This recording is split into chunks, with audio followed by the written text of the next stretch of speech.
Everyone, and welcome to the April 22nd, 2025 meeting for the Kitsap Regional Library Board of Trustees. I am Eric Fong. With me are Vice President Gina Steiner, Marwan Cameron, and Eric Sisney. Monica Blackwood is out on an excused absence. And let's go to the Kitsap Regional Library mission statement. Gina. Inspiring curiosity and connection. Thank you, Gina. And we'll go to Jason for the welcome and introductions.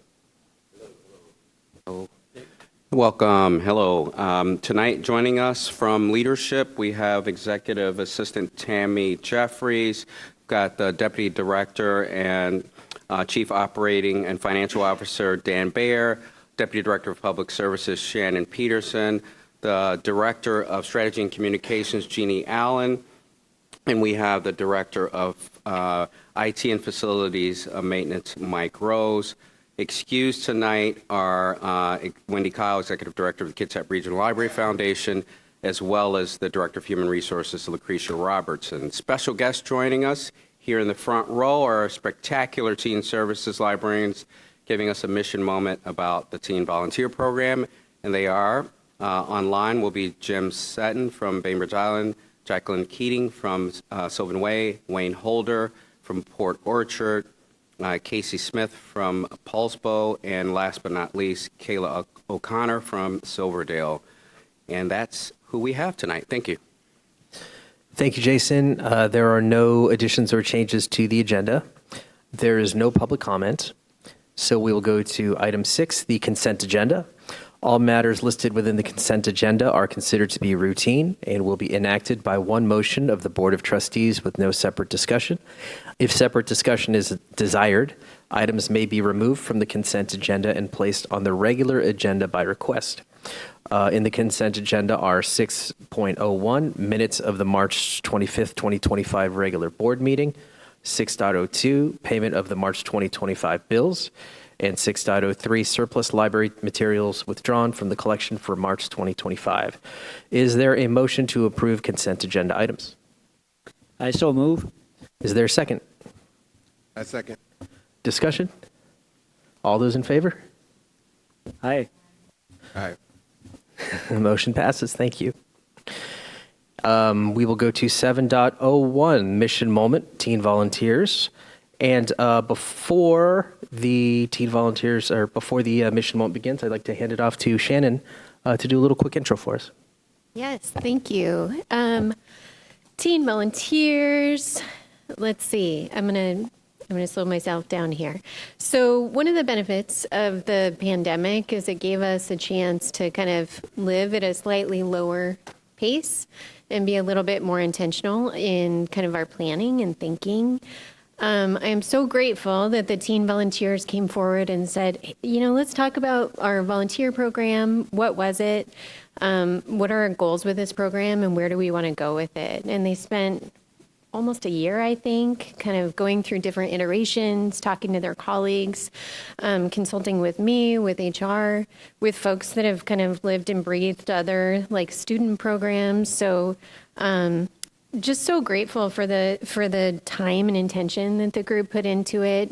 We launched around this time last year, and I'm so excited to hear about the kids that they've been working with, the young adults, I should say, that they've been working with, and the impact that they've been able to have, because this program is really one of our core like workforce readiness programs with youth, and it's just been a joy to see it come back again. So with that, I open the floor to our teen librarians. Come on up.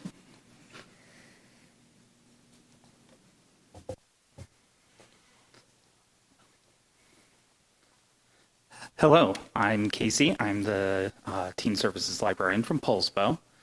As Shannon mentioned, we brought this program back really to be for a core workforce readiness program, but also because of huge demand from the community. We got constant requests for teen volunteer hours. There's a number of organizations throughout the county that require its members to have a certain number of hours, Honor Society, and various other places. So we wanted to tweak it to also offer that experience with employment readiness.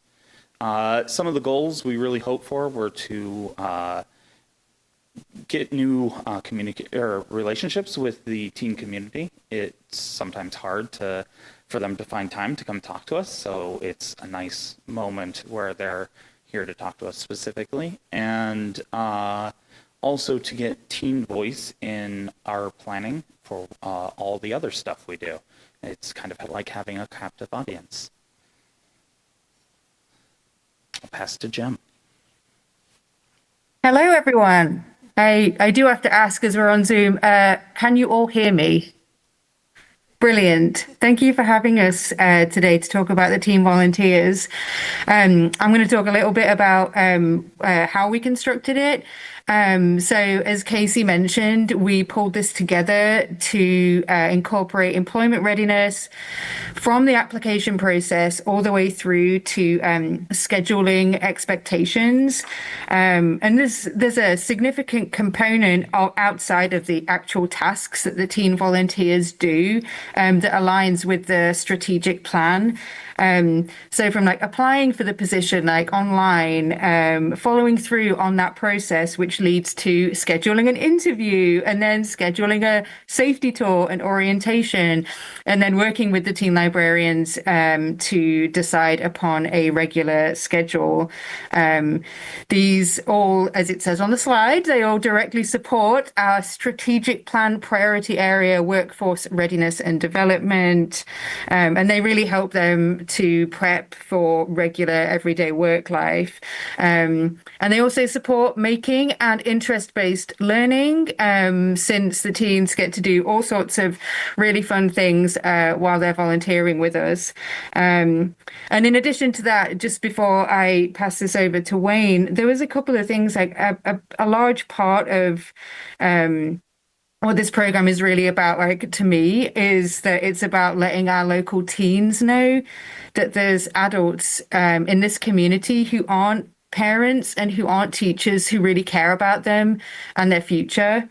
I put a significant weight on spending time chatting with my volunteers about whatever they want to, really, because if it matters to them, it really matters to me as well.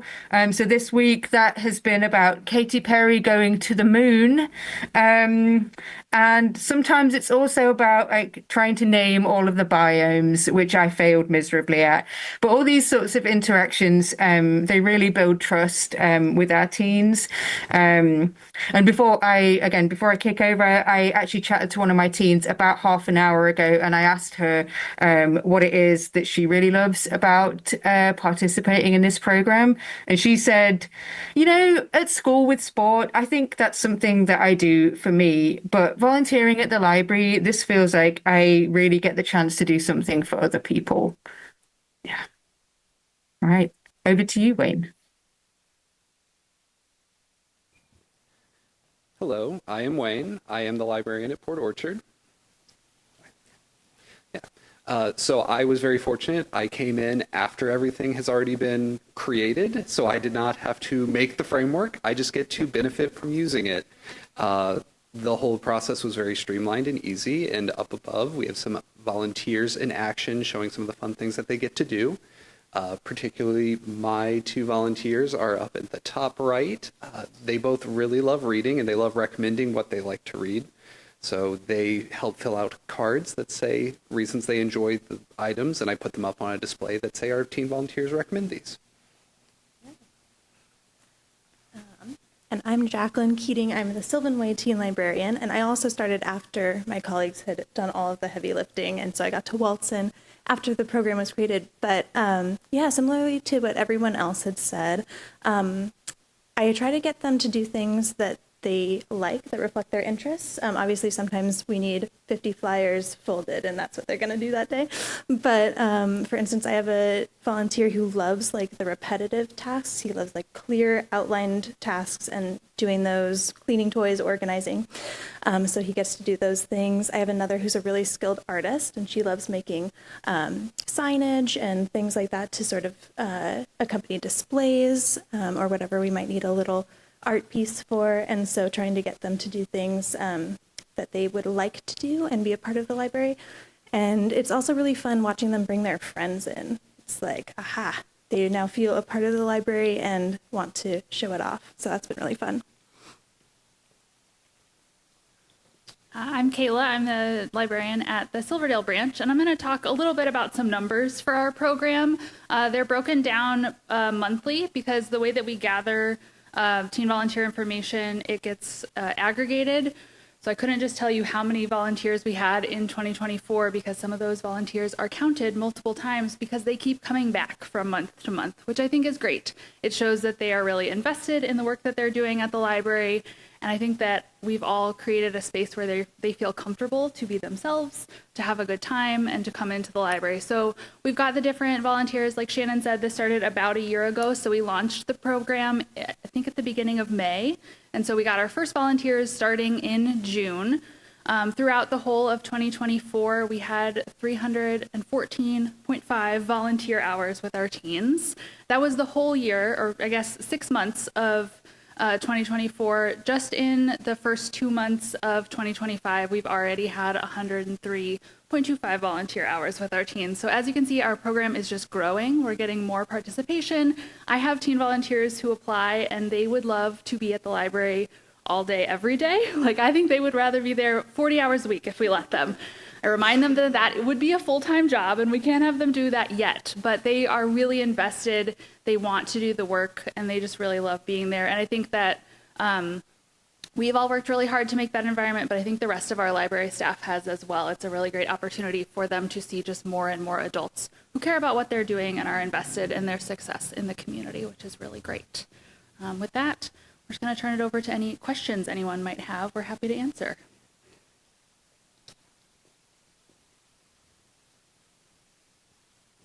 That's great. Thank you so much for the presentation. You actually just reminded me that I volunteered for the library in high school, and I don't even remember what I was supposed to be doing. I think I was there like 2 times a week to help people use the computers. But one thing that I do remember is they had me attend a session so that I could learn how to use the microfiche, and I fell asleep in the middle of it.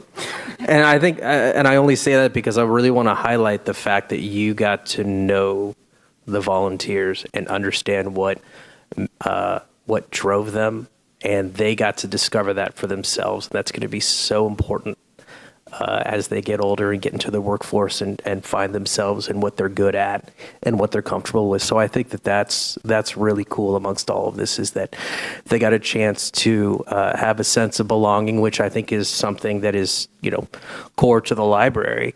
They felt welcome. They felt a sense of belonging, and they found a purpose, which I think is really, really cool.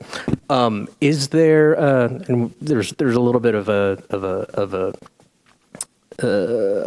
not a joke, but just kind of like a lightheartedness about volunteers wanting to be at the library 40 hours a week. Is there any chance that we can keep some of these folks down the road? Anybody pursuing any the library as an occupation?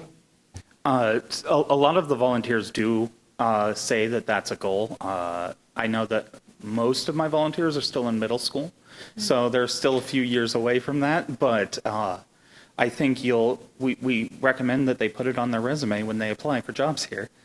We have had volunteers apply and work as subs in the past for the library. So That's great. I don't have a comment, but I just want to say kudos, and I think this is a very cool program. My youngest daughter, when she was in high school, she won an award for volunteer hours, and it's great. It's a great resume builder. And so I just think this is an important component to provide opportunities for youth looking for self-improvement and development. So thank you for all your work. What are the typical ages of the teens? So 13 through 18 is our cutoff, just for safety reasons. They got to be 13. And then 18 or when they age out of high school is when they're go. And I think everyone has kind of a variety. Casey said they've got mostly middle schoolers. I've got mostly high schoolers right now. So it just depends on who is available at the times we are in our different branches. Are there certain things that they love more than others? And if they come up with any ideas, like, you should do this?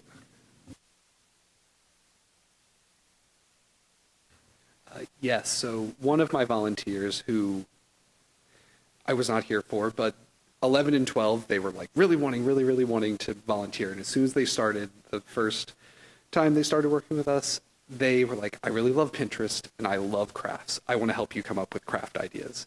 So they helped me make all of the passive activities for our teen area. So that is her thing.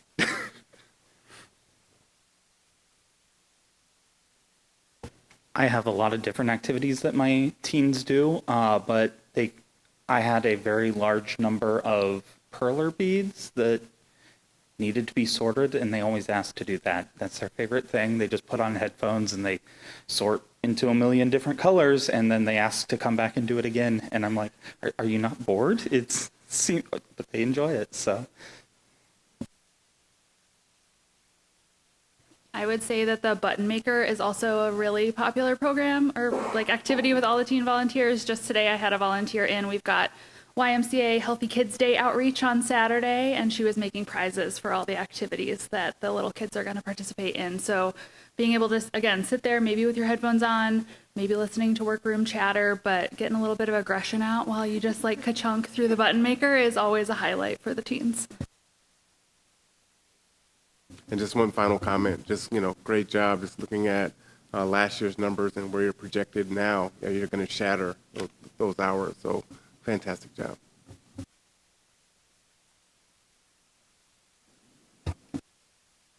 Yeah, one more question. How would one find out about the program to apply to become a volunteer?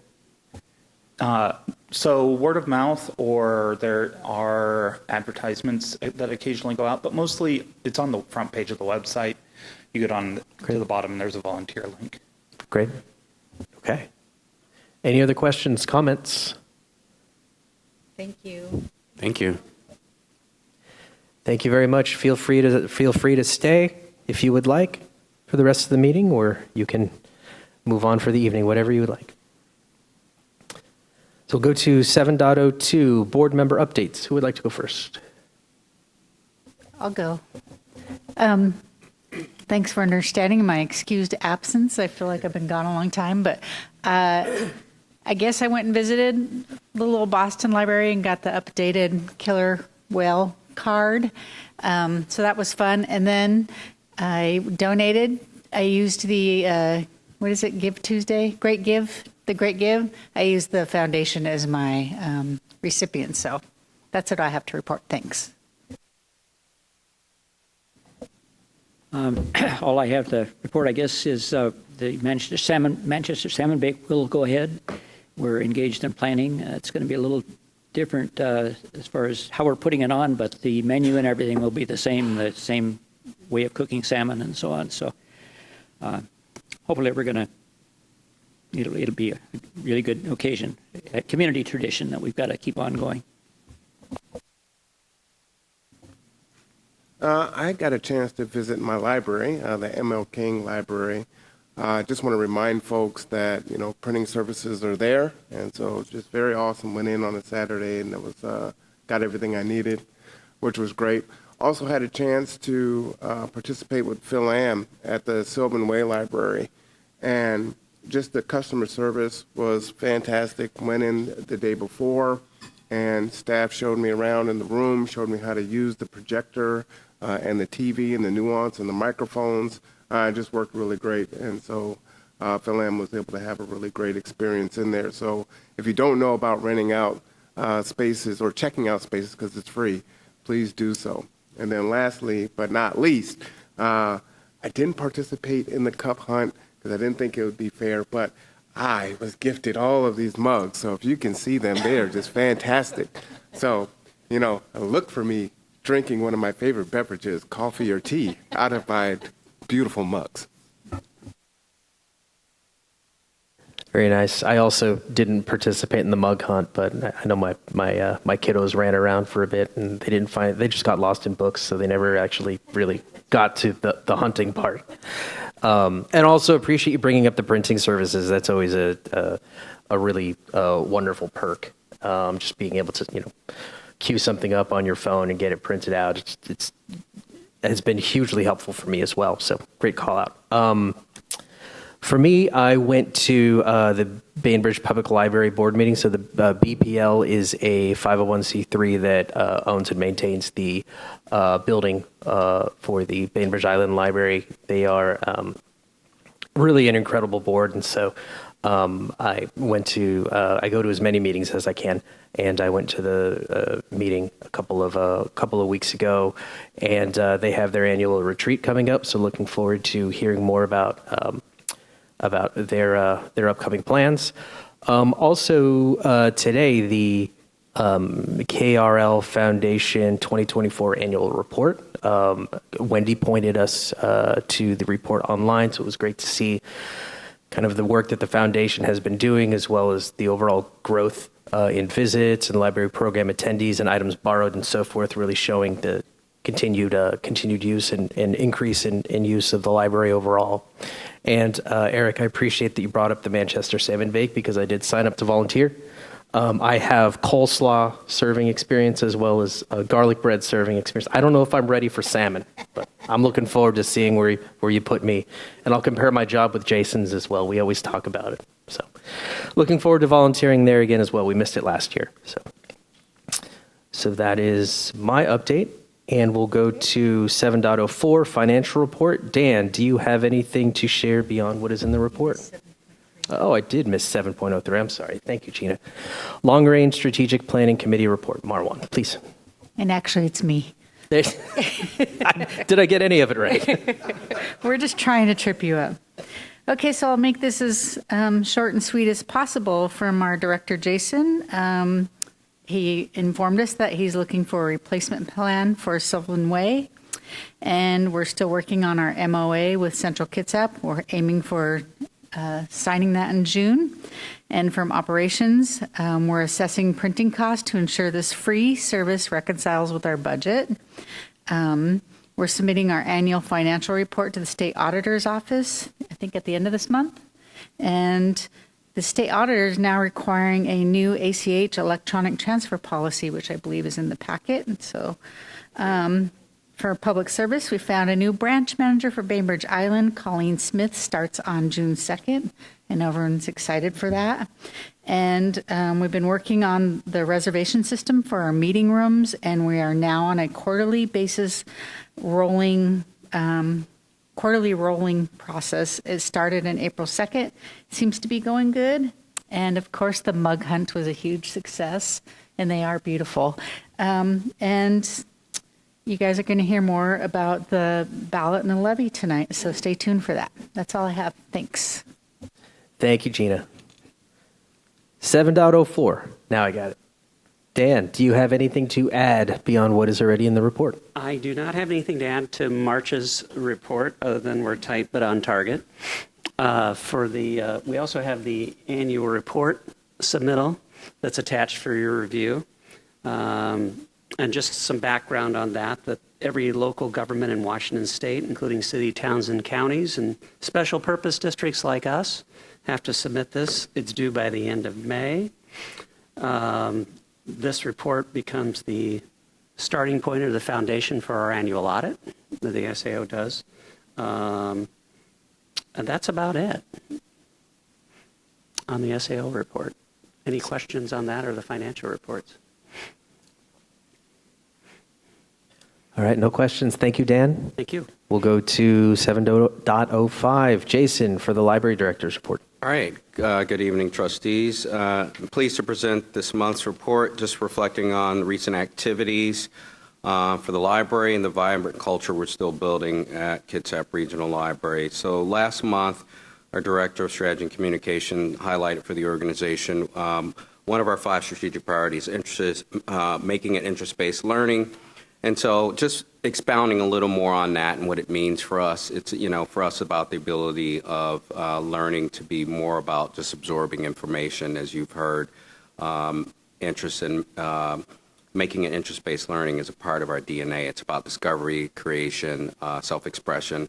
And, even from the design and redesign of our spaces, we try to do those to keep curiosity in mind, to encourage creativity from our patrons, from our littles all the way up through our adults. And, from maker spaces to exploring hobbies, we're providing entry points for all ages to really come in and meet the needs of their interests. And it's been inspiring to see what our library staff have been able to create and opportunities that they've been able to create for patrons to come in and have that experience. And so emphasizing play, experimentation, and of course welcoming for the little ones, welcoming failure as a part of growth. It's a reminder that, we're not just repositories of knowledge in a library land, but, we're true laboratories of possibility, and that's what we're trying to build for the future as well. We'll hear more about that. In terms of community engagement and leadership activities over the past month, I've had the opportunity to meet with a variety of partners and stakeholders. Highlights include meeting with a lot of fringe groups. Last month I met with the Pulsebo Friends of Library. I met with Kitsap Mental Health, Puget Sound Energy. We all had a meeting with the Kitsap Economic Development Alliance, or attended a meeting about budget forecasting. And we also had several library levy road shows across multiple branches.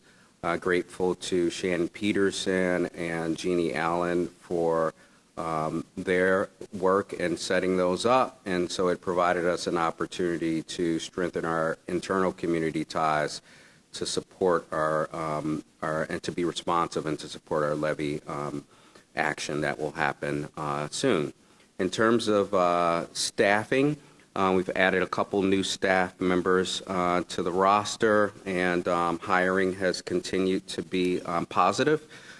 In finance and operations, or in operations specifically, in March we saw an increase in circulation by about 16%, which is pretty substantial. I mean, it can be attributed to a lot of things, but I think one of the bigger factors probably was the activities around our 80th year anniversary, which have been pretty robust in terms of passports, and the mug hunt really happened after that. But definitely there were lots of folks getting out and getting their passports stamped. I worked in a few branches, or had presence in a few spaces where I was able to see a lot of folks coming in. So really proud. Obviously, it's getting warmer too. Folks are getting out and about, and so the libraries are important in this county and are well utilized, and I think the numbers bear that out, that especially in lean times, libraries can be counted on to be the go-to place for knowledge and resources, and so we're proud about that. Foundation news. Foundation continues to be a vital partner, obviously. We've got some highlights from their annual report and in my report for you to see. And that annual report is available for your review. We'll have Wendy talk a little bit more about that next month. But the Foundation continues to be a major partner to us in raising awareness about not only the importance of supporting the library, but also highlighting a lot of the key initiatives that take place in libraries. So we're grateful for our Foundation partners. And then the bigger news is All Staff Day 2025. Our spring All Staff Day happened March 13th. Grateful to the board members who were able to show up. And we held that particular staff day at the Suquamish Clearwater Resort. And this year's theme was All Together Now. And the highlights included began the day as per usual with a song and dance from students from Chief Kitsap Academy, and a keynote from the CEO of Kitsap Mental Health, Monica Bernard, and her message of resilience and community and teamwork resonated. I felt deeply with staff. I think I felt emotional at her talk, and it was heartfelt, and really set the tone for what we're doing as an organization. And I think, in terms of all the other activities, they were well received. Lots of good breakout sessions. You could see in one corner of the hall folks doing Tai Chi, and that was beautiful to see. And we were able to see folks really getting in a lot of the sessions that were put on by their peers. And so I think one of the things that was really well received is that sort of peer-to-peer learning that we all value. And so having opportunities for staff to get presentations from IT and CTS were really well received during that staff day. We had a photo booth. Marwana, we took a photo. Thank you for indulging me at the photo booth. And then we celebrated, as per usual, the outstanding contributions of our most valuable assets, which are our people.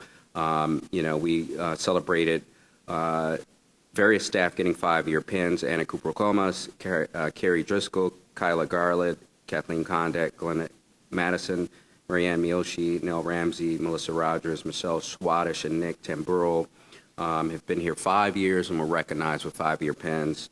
20 years receiving plaques: Rainbow Greenwood and Leanne Winterelt. Receiving a 35-year plaque was Melissa Mottner. And then a couple of more personnel updates. We had a couple transitions, including the Bainbridge manager who left to take on another role. And as you've heard, we have replaced that person in record time, which is great for Bainbridge and great for all of our other the libraries because they are all partners in their endeavors to support the community. So I'm really proud of the work Public Services and HR has done to really bridge the gap while we've not had staff there. And we've not only replaced the manager, but the public services supervisor. So we had both public services supervisor and manager leave pretty close to each other. And so that happens, natural attrition happens, and really proud of the work we've done to do that. And then lastly, in terms of community engagement, I met with other stakeholders, including talked about Kitsap mental health. I also met with the West Sound STEM Network, STEM development, STEM programming, and making sure our youth have opportunities to develop those 21st century skill sets are important. So being able to keep partnerships alive in terms of being able to make those opportunities available and to present those opportunities to our folks are really important. And then just in closing, I'm really excited about where the library is going. In a minute, we'll talk about in old business our resolution to present a levy, LitLIF proposition to our voters. And I think our staff's dedication, the success of our people, programs, patrons, along with the support of our foundation and community partners has really reaffirmed the library as a key cornerstone, one of the key cornerstones for knowledge, education, and information resources and skill development in our beautiful county, which is really evident in hearing the presentation from our teen services librarians.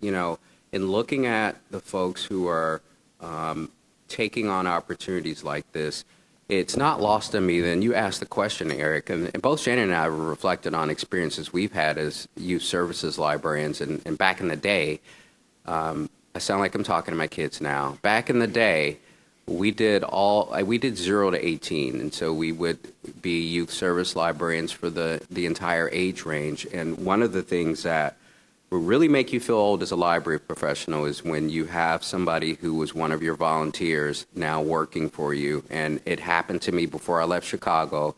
And the person still calls me and texts me and says, "Mr. Driver, I've now gotten this position." And I've had to tell her, "You can stop calling me Mr. Driver now. We're basically peers, and you've gotten that opportunity." But the point I'm mentioning is that the volunteers of today make the workers of tomorrow. And this is how you keep refreshing a library that has value, is that the people who often take part in programs often either come back to volunteer or come back for work opportunities. And we've seen that happen time and time and time again. And so, as we move forward celebrating our 80-year anniversary, we're going to have a beautiful party on May 9th to not only celebrate the 80 years of combined history of all of our 9 libraries, but the disparate histories of all of them throughout the last over 100 years. And,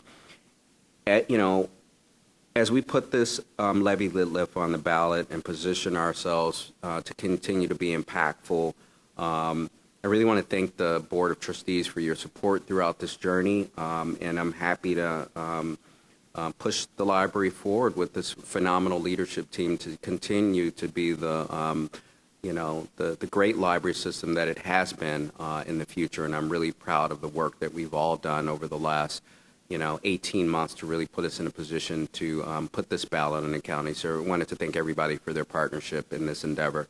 And that's all I have. And I will be available for any questions you have.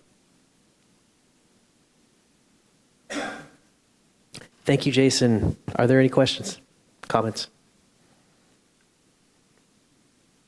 There's a lot of action. A lot of action in that report, and I think just from your long history in libraries and learning about the volunteer program and somebody receiving a plaque for 35 years really shows how special the library is because of the people in the community that make it special. So appreciate the update, appreciate all that you and the leadership team do. And with that, we'll go into 8.01. This one's a mouthful. Resolution 2025/03, a resolution of the Board of Trustees of Kitsap County Rural Library District, DBA Kitsap Regional Library, providing for the submission to the qualified electors of the district at an election to be held therein on August 5th, 2025, of a proposition authorizing the district to increase its regular property tax levy in support of library services. This is something we've been really excited about for a long time and excited to have this on the agenda. So I'll hand it over to Jason and Jeannie. Yeah, again, we brought this to you a couple months ago. We're now come forward with this resolution 2025-03 for the Board of Trustees to authorize a proposition to authorize the district to increase its regular property tax levy in support of library services. So our goal here is to stabilize library funding for the next 6 to 10 years as our levy increase of 2017 it has been realized through keeping the promises around our staffing, programming, and now the library seeks to increase its funding for sustainability and continued viability as a primary source of library services for our county. We are the primary resource for most of the library resources that happen in this county, and we're proud to present this resolution. I'll turn it over to Jeannie for any more background on putting this resolution together. Jeannie. Yeah, just building on what Jason said, we brought this resolution to the board as a draft last month. So this is the final. There are some changes that you'll see between the two copies. Mostly we've just continued to update the language to make sure that we're meeting the requirements of our county and making sure that this is as clear and transparent as possible for our community. So what this resolution is asking is for authorization to allow Jason to take this to the county to put it on the ballot for our August 5th elections, authorizing a 12-cent increase from our community to maintain our essential services, spaces, and collections at our current levels. There's very little that we've included in this levy that is anything beyond the normal growth that we're anticipating from our community, so it's very different from what we were looking for in 2017. This is really just responsible, sustainable funding for our libraries to keep going and doing what we do best. Any questions? I think we saw the draft as was mentioned. We've had the chance to do our homework. And do we have a motion to approve Resolution 2025/03? I so move. A second. A second. Discussion. All those in favor? Aye. All right. Very exciting. Congratulations. Thank you.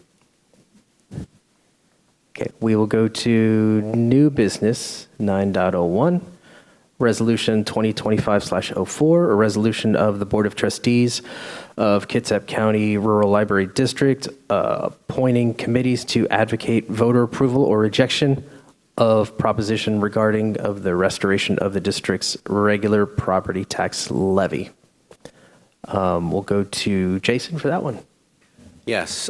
So like the previous resolution, this one has to be in response to that one. Now that we've passed this, the board has the authority to appoint persons to fill out vote yes and vote no committees for the purposes of creating arguments for library proposition. We don't know its number yet because we have no idea what other propositions will be on the ballot, and statements against in response to the statements for. And so we have identified 3 individuals who are coming from a vote yes committee who are included on that ballot, on that resolution, and we are asking the board to approve those. The vote no committee, we will be asking the county to put forth a request to have folks pony up for that. And so what we'll be asking the board to do is to approve that resolution 2025/04 to authorize the vote yes committee as constituted. Great. Thank you, Jason. Do I have a motion to approve Resolution 2025/04? You do. I approve. Yep. Second. A second. Discussion. All those in favor? Aye. Okay, great. Thank you, team. We'll go to 9.02, ACH Electronic Funds Transfer Policy. Dan. Thank you. Governments are increasingly using electronic payment methods to pay their employees and vendors, replacing more costly checks and warrants. This shift poses new threats to government agencies, requiring new fiscal controls. So the policy before you is just basically documenting the policy, the internal procedures that we've been using, but it follows the best practices in the SAO handbook for ACH electronic payments. And the SAO has recommended that we make this public, that we have this in place. So there you have it. And just for the record, SAO is State Auditor's Office, for those who need to know. Great. That was actually my question. What was driving the policy? So thank you for answering that one. Is there a motion to approve the ACH Electronic Funds Transfer Policy? I so move. Is there a second? I'll second that. Oops. I'll second it. Discussion. All those in favor? Aye. Great. Thank you very much. That takes us to agenda item 10, housekeeping, future meeting dates. Our next board meeting is Tuesday, May 27, 2025. Is that the right date, Tammy? Is that just the wrong year? Okay. Great. Okay. And with that, we are adjourned. Thank you very much. Have a good night.